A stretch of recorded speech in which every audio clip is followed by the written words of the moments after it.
it was Breakfast of Champions, just because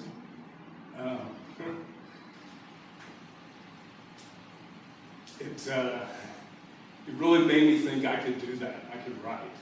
He makes it look so easy, you know. But there's something about Breakfast of Champions. It's fun. It's crazy. There's so much in there, and the drawings. Because I like to draw, and I thought, well, that's a kind of a good, interesting thing. So to me, it was just that of making me think I could draw. And there's a scene later in the book where he's in the Holiday Inn and he shows up. It's, I guess, like a meta, postmodern type moment, but he's like, I'm the one that did that. I made that character do that. And that was a revelation that as a writer, you can do anything with those characters that he talked about, the 26 letters, a handful of punctuation marks. Those combinations, you can make anything happen. And that was just brought so clearly and so vividly and humorously with when he's sitting there saying, I made that character do this, you know, I'm telling you that it's me. It was just like kind of a hall of mirrors sort of, but it was enlightening. And in a fun way too, because it was, you know, and it holds up, and I think he himself graded it, maybe gave it a C. In Palm Sunday he graded his books, but I know that that's on a lot of people's favorite list.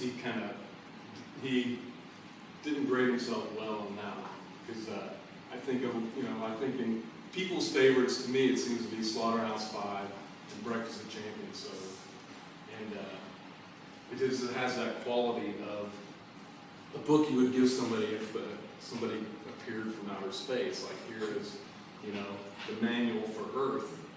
You know, and that's kind of what, you know, there's this basic things, and he's just a unique voice.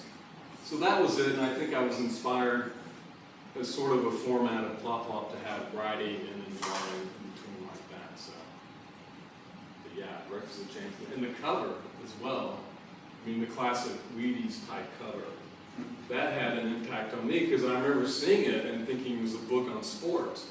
And then years later saying, oh boy, there's more than that, you know, so yeah, Breakfast of Champions. And the one I had, when I met him, I had signed.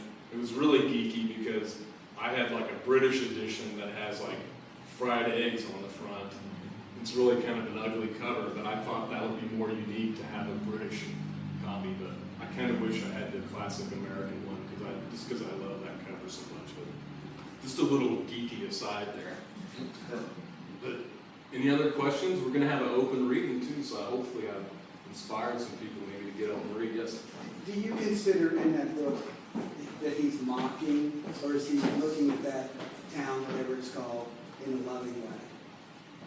I think it's a little bit of both, but I just think he's kind of showing how absurd and bizarre American life can be, or even just life on this planet, of just people's behavior, and just how he attributes it to bad chemicals in people's brains or something like that are causing these misfires, and, you know, people that do bizarre things. So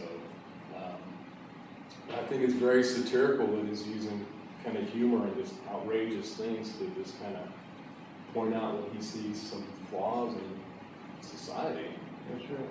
Really. So, and that's the other impact of just like the social commentary, you know, even slipping it in just with the little thing that he did with us, where it was just like very bad. I always thought that was like the social commentary part.